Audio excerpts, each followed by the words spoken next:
Hey, all, welcome into another edition of S2S Colorado Buffaloes Live. I'm your host, as always, Manny. Really appreciate y'all joining us tonight. As always, make sure to follow me on X at Manny_303, Instagram at 303_Manny. Wherever it is you get your podcast from, major platforms, we're on those as well. Again, you can find us at the Voice of College Football, Colorado at the Voice of College Football.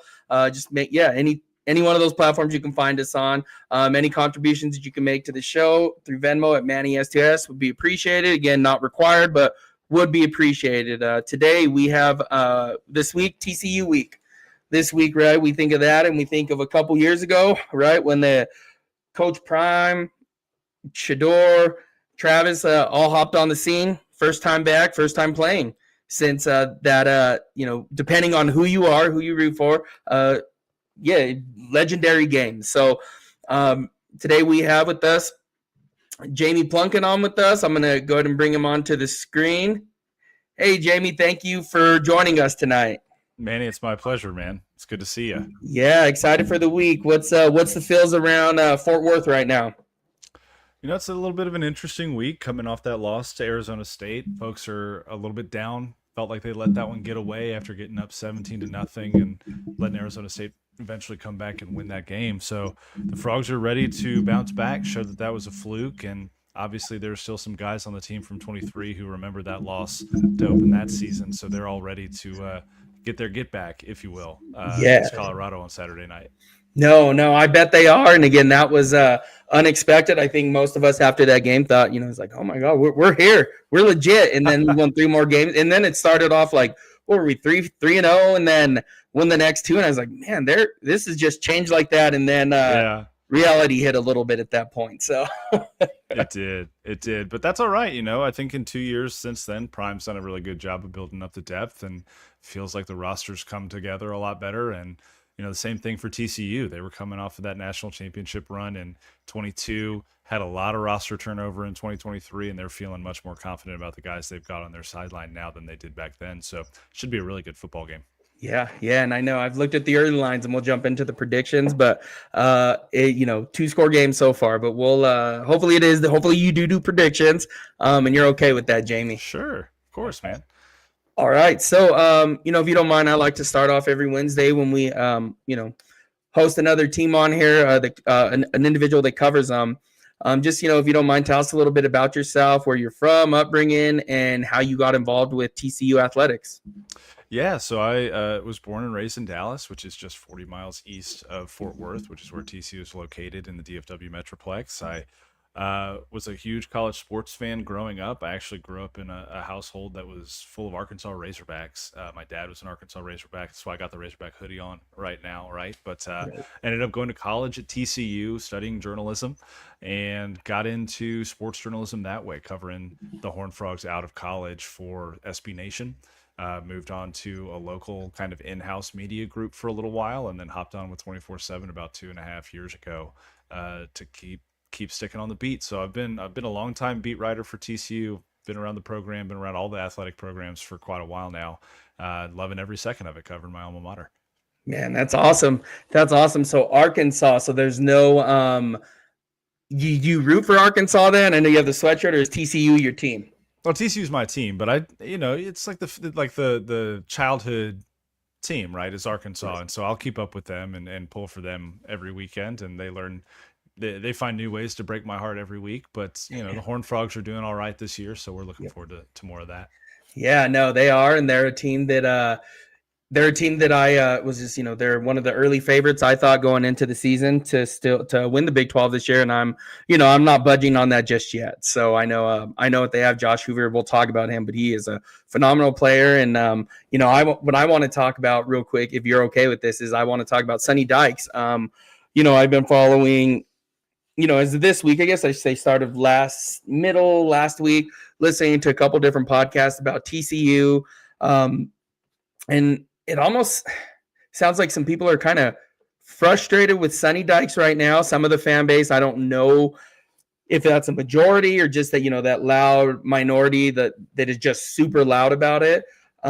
What is the discussion about? Because from an outside perspective, Sonny Dykes is a fantastic coach. I mean, just from the outside perspective, I have nothing but respect for that guy. And I think, the whole Colorado fan base does as well. Yeah, I think, after a loss, people can get riled up. And we saw some things in that game against Arizona State that were issues in 2024 as well, especially when it comes to offensive line play. And so I think there's some lingering issues from last season that fans are still frustrated about. And when you see them crop up again, it's natural to kind of pop off a little bit. But the reality is that Sonny Dykes has won more games in the last 4 years than any other Big 12 head coach, right? He's at 30 wins. That's the most he's ever had at any stop, and he's done it faster than he has at any other stop he's been at. And so I think when you talk about his production as a head coach, I mean, they won 13 games his first year, went to the national title game. They won 9 games last year, played in a bowl game. They're 3-1 to start this year. Yeah, they had a rough 2023, but he was rebuilding the roster from scratch pretty much at that point. And so I think overall his track record is that he's well proven. He's had a lot of success at TCU. He's shown the fan base what it can look like with him at the helm at the highest level. And at the end of the day, one loss is still going to frustrate some people. Some trends are going to frustrate some people, but there's no doubt that he is a good football coach. He's a capable recruiter, really good at identifying coaching talent, and has this program on the right track. And I think he's approaching it with the right philosophy. Yeah, and I know, I respect him a ton, what he's done there, a couple years ago, right? Reaching that national championship game. That was, I think most of us were pulling for him at that point, right? That didn't have a dog in the fight, because that was, holy cow, that was awesome. So I applaud him for that. And again, I mean, I would, like we talked about last week, we had BYU on last week, just like Kalani Sitake, this is a coach that I think, 95, 98% of the country would be really excited to have as their head coach. So, so just a little bit of rumblings I heard, and I was like, what am I missing here, if anything? So, just some grumpy fans. That's about it. I think the majority of folks are really satisfied with Sonny and what he's produced, because, and in his defense too, it's really hard when you follow a guy like Gary Patterson, right? I mean, Gary was there for 20 plus years. There's a statue of him outside the stadium. He got TCU from Conference USA to the Mountain West to the Big 12, all because of the way he built that program, right? The stadium is there because of Gary Patterson. The statue of him is there because of the success he had. And so it's hard to follow a legend, especially when that legend is still alive. I think Sonny has handled it really, really well from that perspective. He's made a lot of inroads with some people who were really upset that Gary left the way that he did. And I think top to bottom, front to back, every way you look at it, Sonny Dykes has been a successful head coach in his 3.5 years at TCU. Yep, absolutely. I'm with you 110% on there, on that as well with Sonny Dykes. And again, I think, if we didn't have Prime, I'd be like, gosh, I would kill to have Sonny Dykes, So, and that's just us, because, here in Colorado, we love Prime for the most part. So I should say most of the fan base does, like 99, 98, 99% of us are all about they're always those loud few, right? In every fan base that are going to start getting riled up when things don't go exactly how they want them. Right. I think, realistic expectations every year kind of have to come into play as well, like, of course, whatever it may be. And sometimes it's like, we were going to go undefeated. It's like, no, you weren't. So let's just kind of review about where TC's been. They entered the game. They're entering this weekend 3-1, 3-1, beat the brakes off of UNC, which I think all of us watched, Bill Belichick's debut, which was awesome. So I think most of the country was happy to see that as well. I can't remember her name. His girlfriend, I think we're all happy to see them get beat after all the reports and all of that. So I was excited for that. And then, kind of after that, I was kind of like, oh, we got to play them. There was that thing, right, that happens next where I was like, oh, man. And then Abilene Christian, right, I think followed by Wynn, then SMU. And then last weekend, I kind of want to talk about that because they were up 17-0, correct, versus Arizona State. Mm-hmm. ASU comes roaring back, ultimately taking the game 27-24. How do you feel about the team? What do you make so far of them? I think that all offseason, when we looked back at what happened in 2024 with starting 3-3, getting to that bye week, getting right, and then winning 6 of their last 7 games, folks were really hopeful that some of that momentum would continue into 2025. And it did in a lot of ways, right? You just mentioned it. They went and fully thumped North Carolina to open the season. I know a lot of college coaches around the country really liked seeing Bill Belichick take his lumps in that first game and take the lumps he's had in the last few weeks as well. And then they went and they beat their rival from across town, SMU, right? That's a game. This was the 104th time those two teams have played, and it's the last time on the books for now. So TCU has their trophy. It's called the Iron Skillet. They've got that in Fort Worth for as long as, they want it until they schedule another game with SMU. So they've exercised a demon because they lost to SMU last year, got their licks back. The game against Arizona State is just kind of a tough one to analyze, right? They were missing their lead wide receiver, Eric McAllister. They were missing their lead running back, Kavorian Barnes. The secondary kind of got on its heels there in the second half and couldn't really recover against Jordan Tyson, who's probably the number 2 wide receiver in the country this year behind Jeremiah Smith at Ohio State. You can't really, when a guy has 8 catches for 126 yards and 2 touchdowns, and he's probably going to be a first-round draft pick, you just kind of got to tip your hat, right? And say, you had your day, couldn't stop you.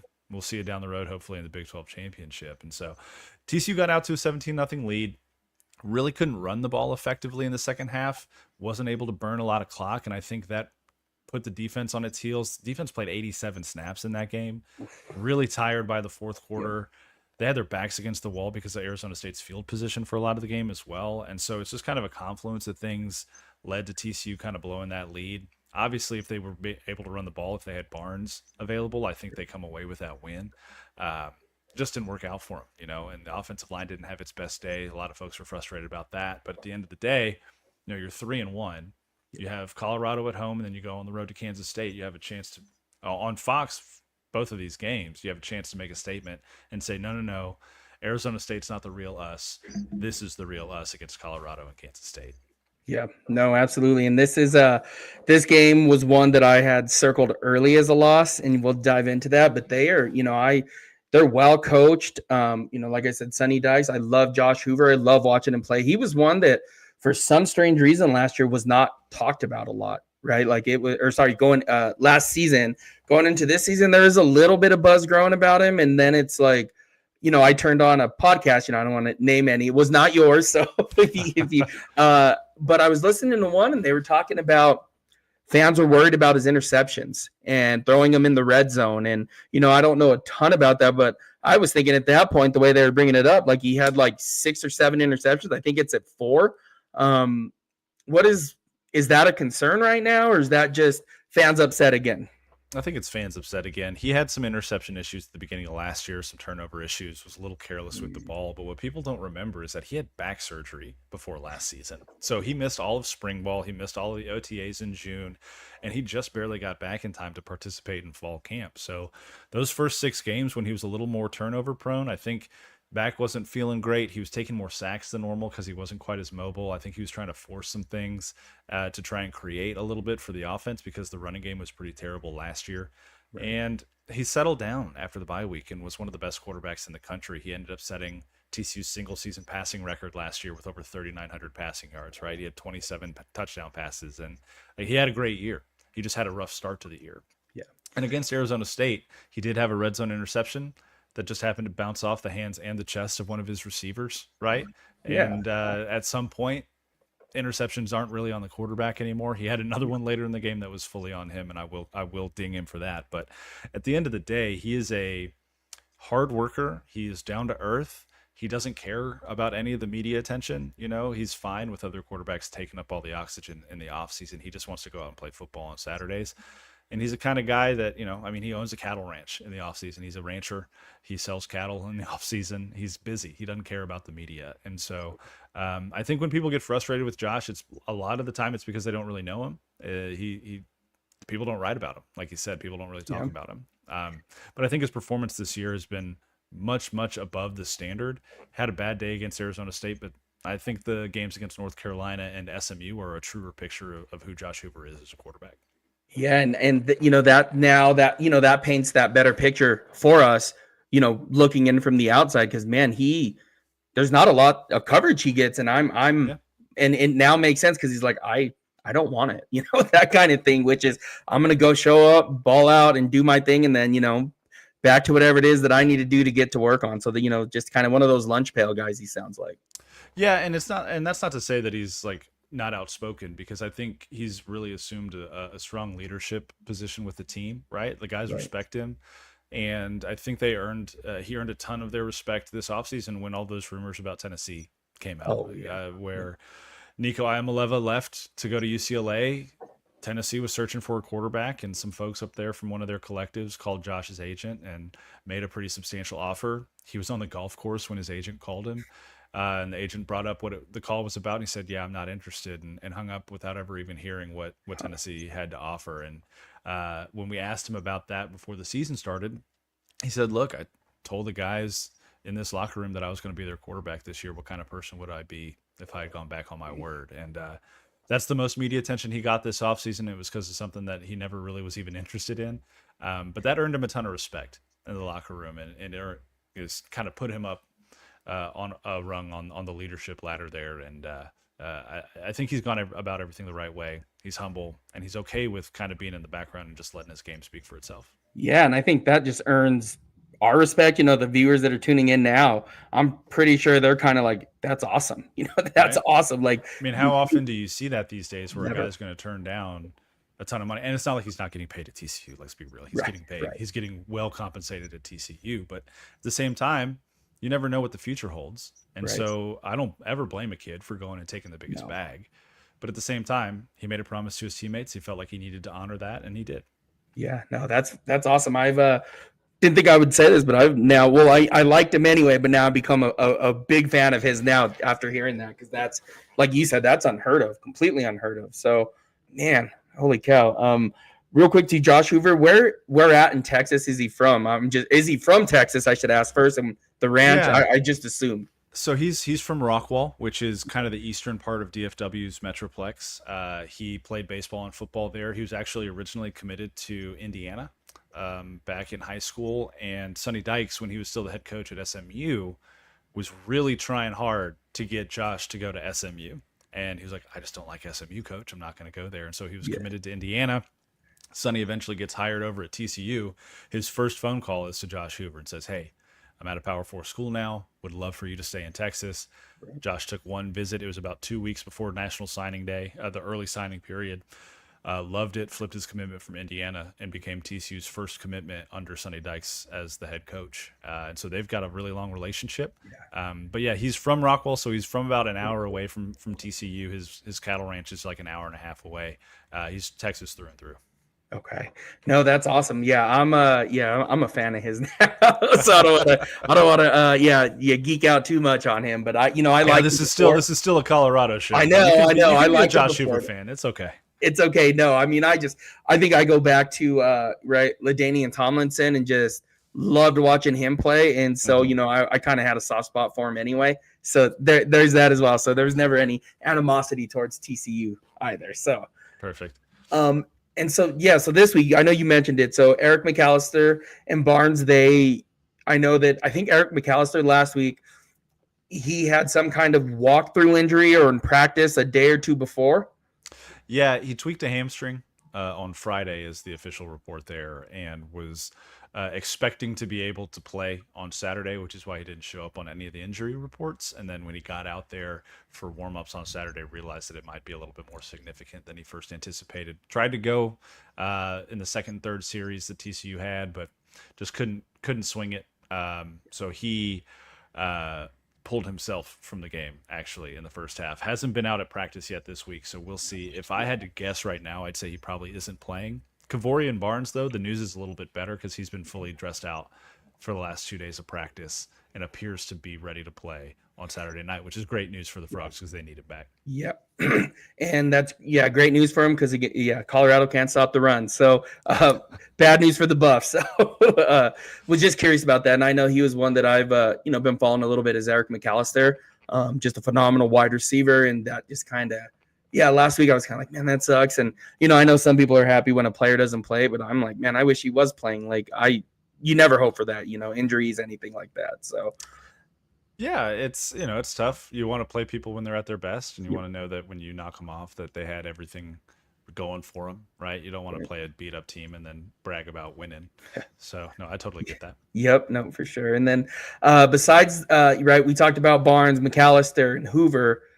Is there someone else that we need to watch that we should be on the lookout for? Like, this dude will wreck the game on offense. He will light you up. That's somebody that us as a Colorado fan base need to be on the lookout for. Look, I mean, it's crazy to think that I'm talking about other wide receivers because TCU lost 3 wide receivers to the NFL last year, right? But they reloaded really, really well. Jordan Dwyer is a guy to know, number 7. He's a wide receiver that transferred in from Idaho last year. He was a 1,000-yard receiver at Idaho. Has come out and lit the world on fire so far for the Frogs. He's the guy. He's the guy that had the drop in the red zone for an interception. But other than that, he's had a really clean start to the season. Fast outside wide receiver, can get behind the secondary in a heartbeat. So he's kind of a deep threat, big shot kind of wide receiver for Josh to throw to. And then another guy is Joseph Manjack, number 14, kind of a lunch pail guy. Transferred in from Houston this year. And you'll notice him immediately when you see him on the field because he's the only wide receiver out there that's not wearing any gloves. Goes fully bare hands. It's crazy. I don't understand it, but he's got great hands. Hasn't dropped a pass yet this year. Has looked really good in the slot for TCU. So those are 2 weapons. When you don't think Eric McAllister is going to play, it's nice to have 2 guys like that are veteran wide receivers to fall back on. Right. And so no stick 'em, anything like that, not going old school on them. Just full bare hands. It's crazy. Man. Not even the tape then, not even the tape fingers. Nope, okay? No tape, just full raw. It's insane. That's awesome. That's awesome. Yeah. And so we'll notice he'll pop off immediately because it's like, what is that dude doing? All right. So let me ask you this. I'm going to have you put on your Coach Prime Deion Sanders cowboy hat. All right. And ask you, if you were Coach Prime, what do you think Colorado, where should they attack or enforce? What do they force TCU to do? I know that it's not their strength defensively, but you've got to force TCU to run the football. You've got to take away as many weapons from Josh as you can. You got to make him uncomfortable in the pocket, get some pressure on him. Because if TCU is forced to run the football, the way their offensive line blocked Friday night, and with Kavorian Barnes maybe not being fully healthy, even if he's out there, I think that's Colorado's best bet to slow TCU's offense down. If Josh Hoover can sit in the pocket, have time to make his reads, get the ball out on time to this group of wide receivers, they're going to put up points. I mean, even in that loss to Arizona State, right, they jumped out to a 17-0 lead pretty quickly, and they hung 34 on SMU. They put 48 on North Carolina. Like, they can score a ton of points. So slowing them down, forcing them to run the football, and killing some clock while you do it, I think is the best way to keep the offense in check. Absolutely. And that what I would say, right? That's been Colorado's weak point. Is I shouldn't even say they have a strong point on defense right now. It has been it's been rough to watch, but the running the football, though, you run the football, you control the game at that point, right? So if Colorado, it is kind of like a double-edged sword from right now, because it's like if you force them to run, but you guys got to stop the pass, though. You got to stop Josh Hoover, which is just not easy at all, especially what has been going on with the Buffs this year. They have it has just been a struggle, right? Like, as you know, they're going to run tons of man-to-man defense. Colorado does. And it is a struggle because at times they look lost or they can't keep up. They get beat a lot.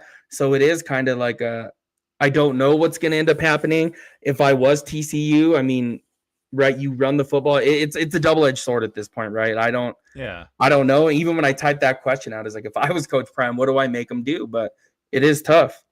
Yeah, it is. And SMU, I think, had a decent strategy to start where they said, look, we don't have the best secondary on the planet. We know that they can't cover for 3-4 seconds at a time.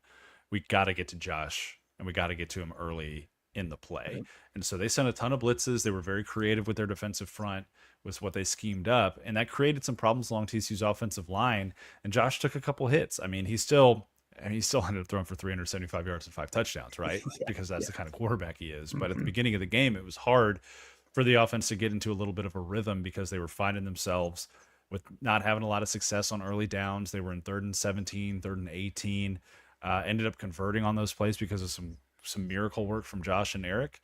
But realistically, like, if you can get TCU stopped on early downs and put them in these longer 3rd down situations, you can't consistently depend on having a ton of third down success to have success overall on offense, right? And so that was part of what Arizona State was managed to do, was put them in third and long situations frequently throughout the game. And if Colorado can find a way to just scheme things up on first and second down, put TCU behind the chains a little bit, I think they'll have some success with that. Okay, no, thanks for that insight. Because yeah, I'm man, I don't know. I don't have an idea of what to do against them, just the way the Buffs have played this year. So I'm and Josh Hoover. This is I know we played Haynes King, right? Georgia Tech the first game, but and all these different running quarterbacks, Connor Wigman, and he's not a running quarterback, but he ran all over CU.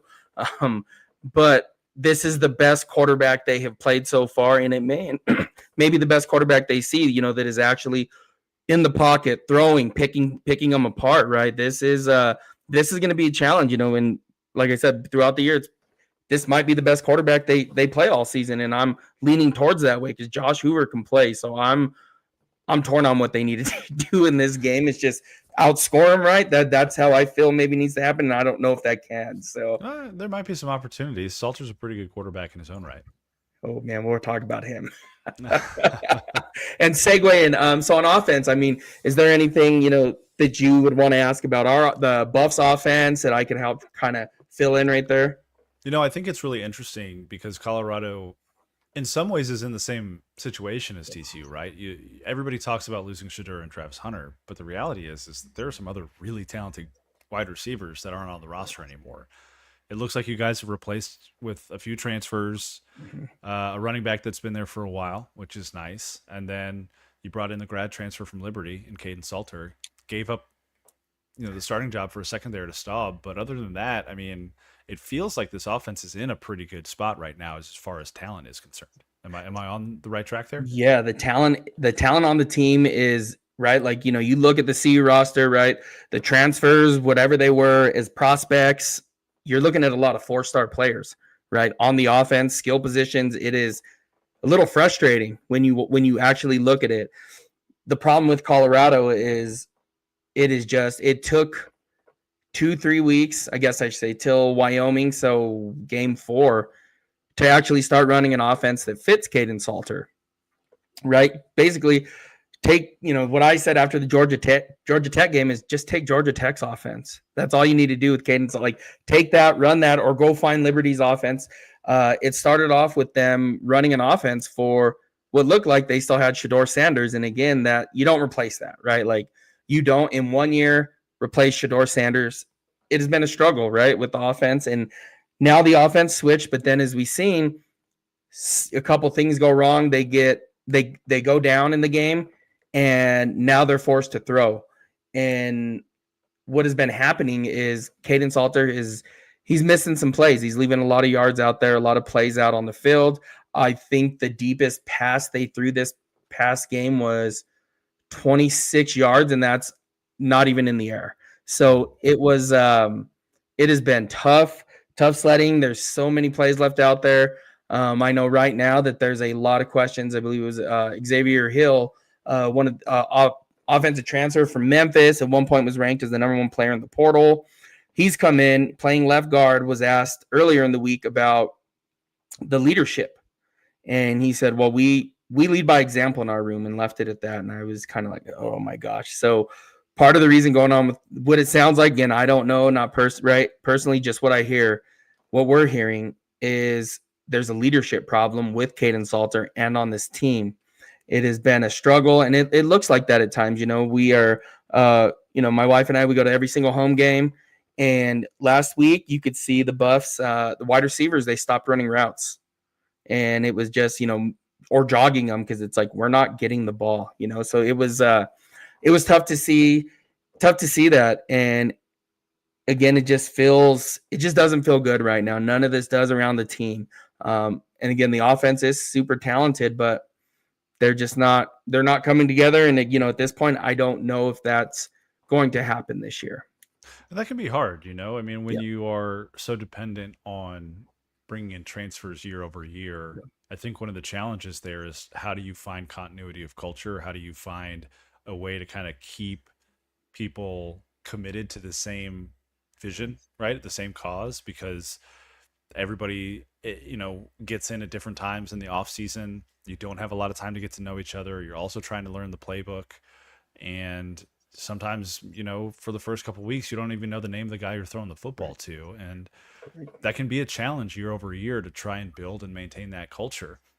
It's really interesting to see Colorado working in that way, Texas Tech working in that way, although it seems like McGuire's kind of got them clicking on all cylinders right now. And then you've got the kind of alternative method, which is TCU and Baylor and some of these other schools, and Kansas State being a good example of, hey, we're going to recruit our guys. We're going to try and do the best to keep our guys for 2 or 3 years on the roster and see if development and culture can't get us as far as kind of getting the mercenary talent out of the transfer portal. And so, I wonder if as Colorado's season progresses, as you guys hit a bye week and have a little time to just hang and get to know each other and bond off the field, if the back half of the season won't be much more cohesive than the first half has been. Right. And that's the hope. That's the hope, right? We would hope that it would just, snap your fingers and all right, ready to roll. So that's the hope, and we'll see what they end up putting together. This I think it's Iowa State next week in Boulder, and then a bye week. And so hopefully they can get something changed. I would want to say like this weekend, but only time will tell. Again, that 4 games, 5 games, you pretty much know who you are at this point, right? It is who you are at this point of the season a lot of the time. Those teams that turn it around magically, it's they're the exception, not the rule, right?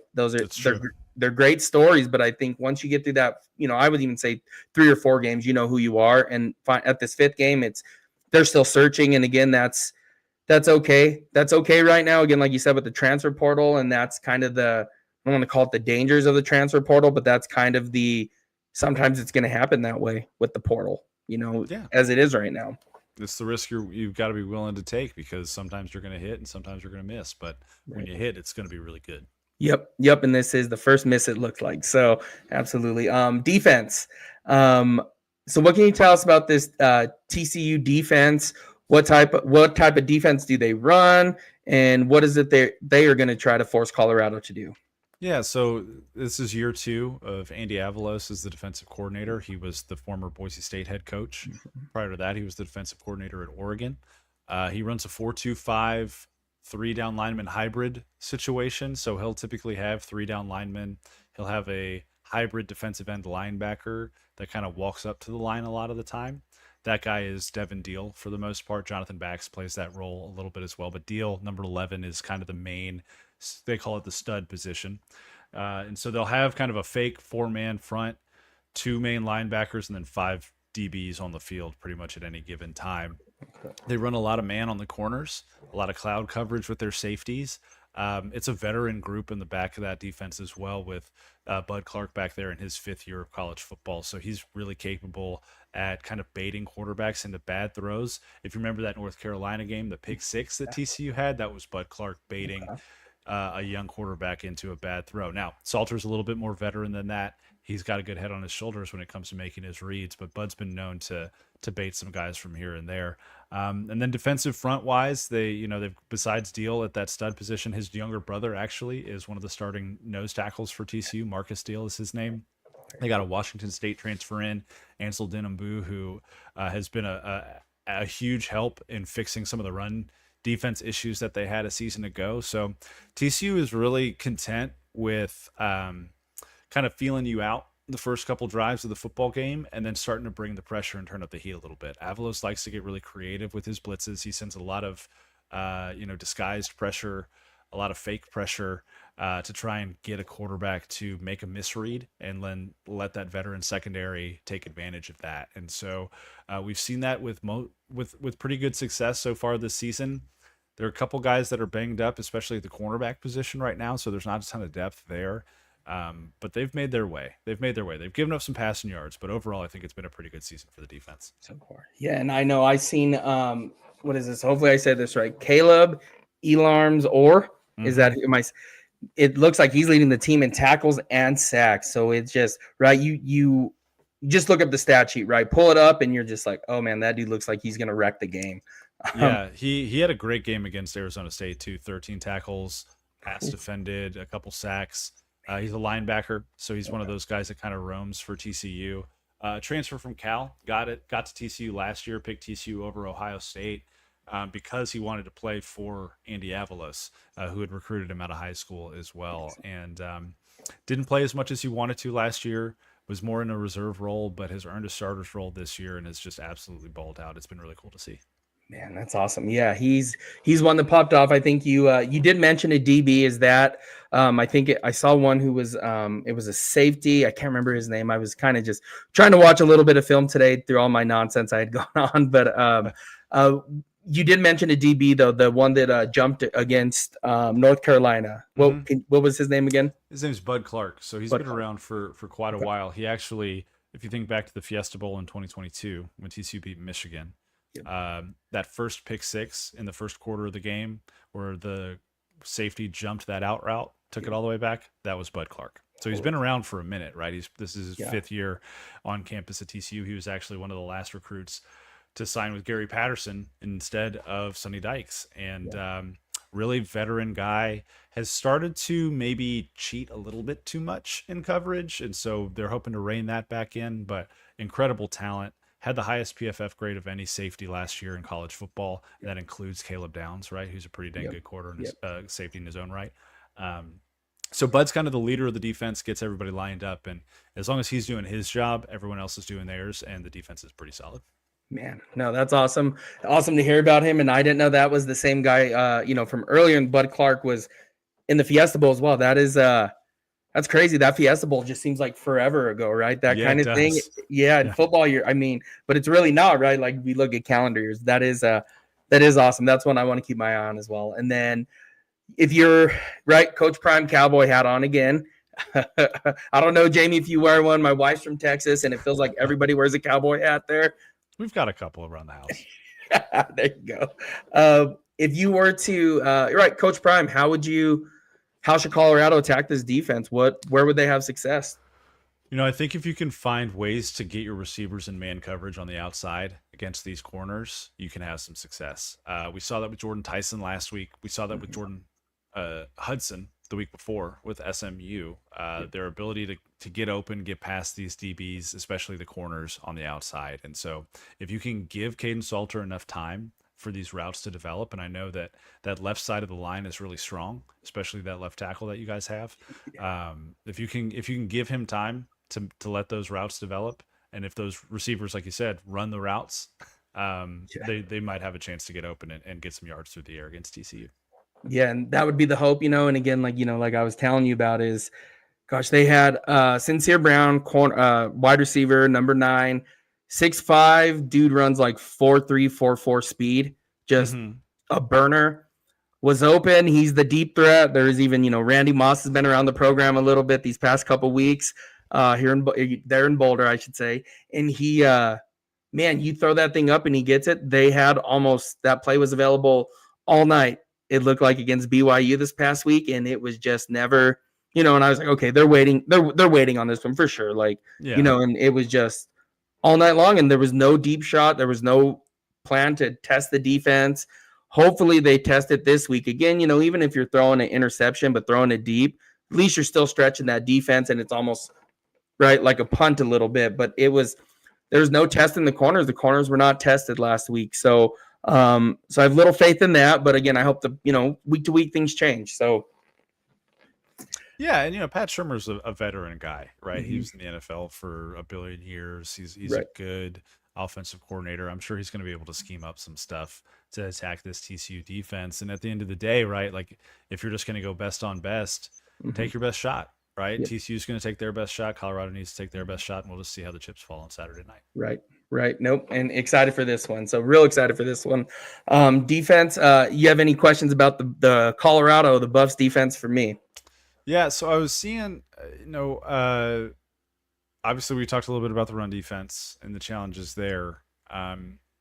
Is there concern, and you mentioned this a little bit with Hoover, because the quarterbacks that you faced have been more kind of dual threat mobile quarterbacks with Haynes King from Georgia Tech and Oh gosh, I can't remember the name of the quarterback y'all played last week. Oh, Wegman, right, with Houston. And so And then Bear Bachmeyer with BYU. with Bachmar. So all Yep. some guys who have some mobility and aren't afraid to use their legs, but you haven't had a really kind of guy who stands tall in the pocket and just cuts it loose. Are you concerned about Colorado's secondary not really having been tested in that way yet this year? Yeah, and the times that they were tested, though, they did not. I want to say they did not pass Delaware. Where what is missing from this is, I believe Delaware, they almost had 300 yards of total offense, or was it 296 through there? They killed them in the air. Delaware still had their way with them. These corners are playing man to man, and a lot of it's on an island, depending on who they're targeting. And again, what I always say is, you had Travis Hunter last year, where you could just put him on an island, and it's please test him, please throw the ball over there. You don't have to worry about basically half the field, because he's still cheating off of his guy to go. He'll uncover himself and go pick off a pass, 5 yards in front of him. He was just that good, to where he takes away half the field, and you could cheat your other safety running a cover one over to the other side, right? And that's taken care of, right? Mm-hmm. This year they don't have that luxury, right? There is no Travis Hunter locking down one side of the field, but they've really struggled. DJ McKinney is a projected first round pick, one of the top 2-3 corners in the draft. He struggled this year at times, Mm-hmm. and it has just been, they had Preston Hodge. He, last year was the lead PFF had him rated as the best slot corner in college football, and he is having a heck of a year this year. It is just no consistency. You had Tam Park starting last week for RJ Johnson, who hopefully he's ready to go. I mean, I'm not sure if he'll be able to go, but Tam Parks got beat a lot. I think it was 2 touchdowns was given up last week, just on him alone. And again, right at some point, there has to be some help. You have to change it up, and there's not a lot. I would say, 78, 80% of the time they're in a cover one, or even just a, straight man-to-man with no help over the top. So it is my hope is that they don't do that against Josh Hoover, because he's going to have a career day if they do that. So it is and that's where I said I'm really worried. I almost prefer them to run the ball. And that sounds great. We're kind of going back, against each other here, but he scares. I'm real nervous to see what Josh Hoover is about to do to this secondary. And again, this will be the real test, though, because I don't know at times that they sound out against the run, or what is it they're doing. But I do know there's a lot of missed tackles from this Colorado defense. I don't know how many they missed last week. I would assume it was around 10 again. And that just can't happen. And that is just kind of the problem that they run into this year.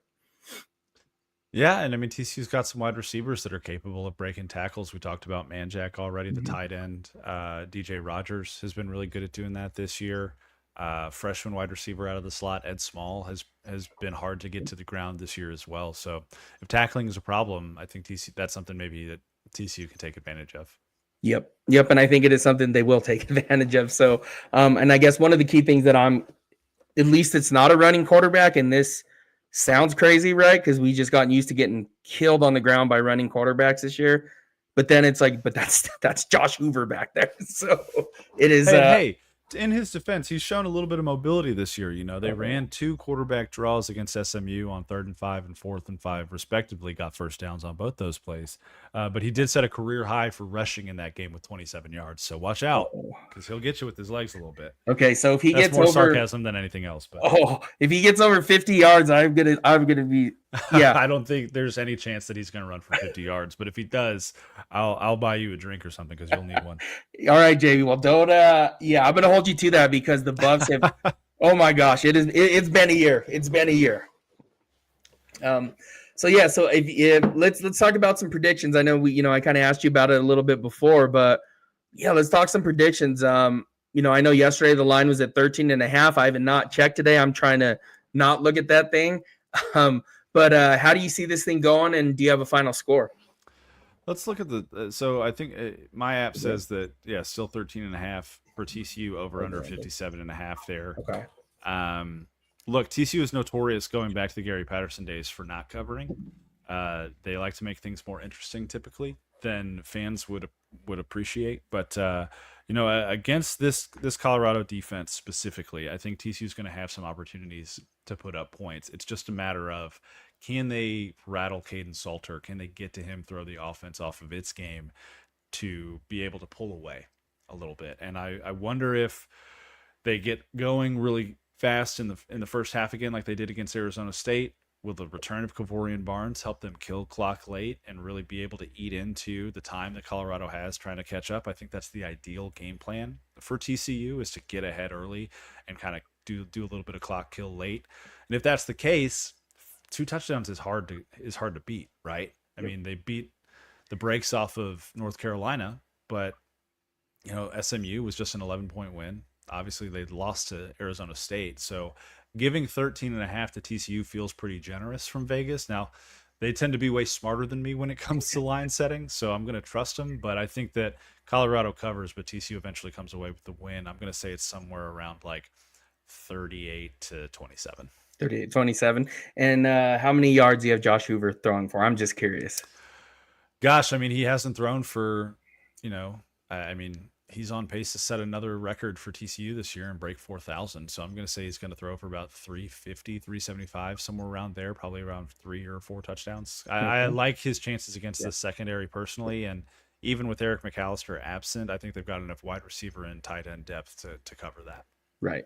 Yeah. And I'm with mine, I mean, I haven't even came up with the score. We're at 58. I mean, I had like a 41-17 TCU. I think this is the week where the wheels fall off for the Buffs, right? There's that point in the season where it's a reset, right? And ideally you would like that to come before the bye week. But I would say like 41-17, this just feels like the week where the wheels come off, things just break. And this just feels like one of those. I feel like we're walking into a buzzsaw. We're walking off to a TCU team that just let one slip away because, quite honestly, they should have beat Arizona State last weekend. And they're walking into this, and they're walking into a buzzsaw, in my opinion. In Fort Worth, they're pissed about what happened a couple years ago. Nobody forgets that, right? Like, depend whether you were on the team or not, it has been brought up a lot, I'm sure, in the Fort Worth area. Don't let them do that again. So I think they're walking into a buzzsaw, and then I got a 41-17. I think Josh Hoover has I think he's going to get over 400 yards passing. That is just, and I'm guessing around 4 or 5 touchdown passes. He is just, I just don't. Colorado, I think, like I said, they are who they are right now. This is what we have been seeing from them. It has just been a struggle this season for the Buffs, secondary, offensively. And again, in the shootout, I don't think they can score enough to keep up with TCU either. So that's where I see it. And I think mass changes are going to take place heading back against Iowa State next week. And I hate to say this, never hope for this for anybody, but I think we should see, in my opinion, I would have played Julian Lewis going, and again, I know you don't want to start your true freshman on the road, but I think after this game, though, it's kind of going to be, it's the Juju show after this moving forward. It's his ship. So that's what I have it scored as. I think maybe it looks close for the first quarter and a half, but then I think TCU, that home field advantage, they get cooking, and this is how they roll. I think TCU is going to put it on them. Interesting. Well, I'm looking forward to seeing how things play out on Saturday night. Yeah, me too. And I appreciate you joining us. And what I like to do before I let you go, anything on that you're working on that we should be on the lookout for, anything that you're writing about this week to try to familiarize the Colorado fan base with TCU? Yeah, I mean, you can see all my work over at hornfrogblitz.com. That's where Jeremy Clark and I do what we feel is the best content in the TCU space. We have the largest subscriber base in the TCU space. So if you're a member of 24/7, hop on over, say hey to the gang. They won't be friendly, but that's okay. It's just because it's game week. But yeah, we're doing a ton of coverage on the team every single day. We've got practice reports, interviews with Sonny Dykes and the players, a lot of football content, and I cover everything at TCU. So was out of basketball practice today, was out of baseball yesterday as they get fall ball rolling. So just a really good time to get over to hornfrogblitz.com. Perfect. Yeah. And we'll, I'll push that out as well. And, and then last thing I got to say is my wife and I, we went through, the Dallas. So I know, is there really a thing like Dallas Fort Worth? Do you guys not like that? How we lump it together? Oh, I think people it's just the Metroplex, right? It's Okay. DFW. The airport's named that, whatever. Folks, so I'm from Dallas. I live in Okay. Fort Worth now, Okay. and people in Fort Worth uh, get annoyed with Dallas because Dallas is the bigger city. It's like kind of the faster paced, hoity-toity, rich folk kind of city, and Right. Fort Worth is the more slow, Western, kind of calm and down to earth city. And so there's some natural kind of rivalry there, but it's all in good spirit at the end of the day. So in Fort Worth, we ate at this barbecue place that I will never forget. It is like the best brisket I've ever had. They had these baked potatoes.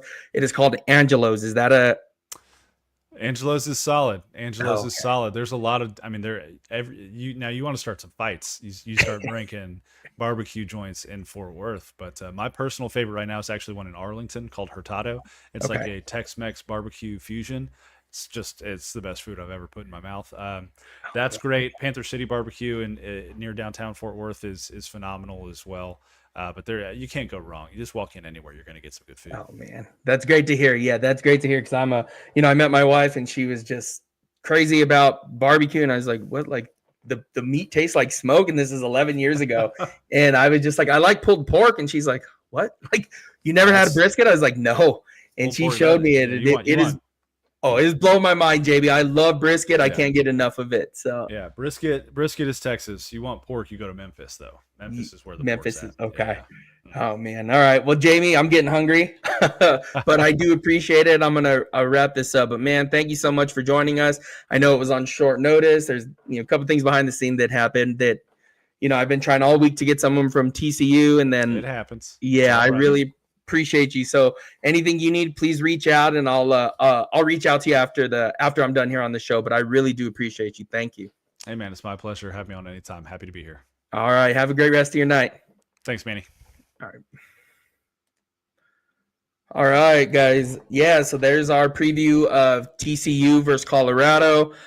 Seems like Jamie's a little more friendly on what's going to happen with the Buffs there and TCU, but this week it seems doesn't seem like things are clicking this week. Even with Xavier Hills, what he said, his comments.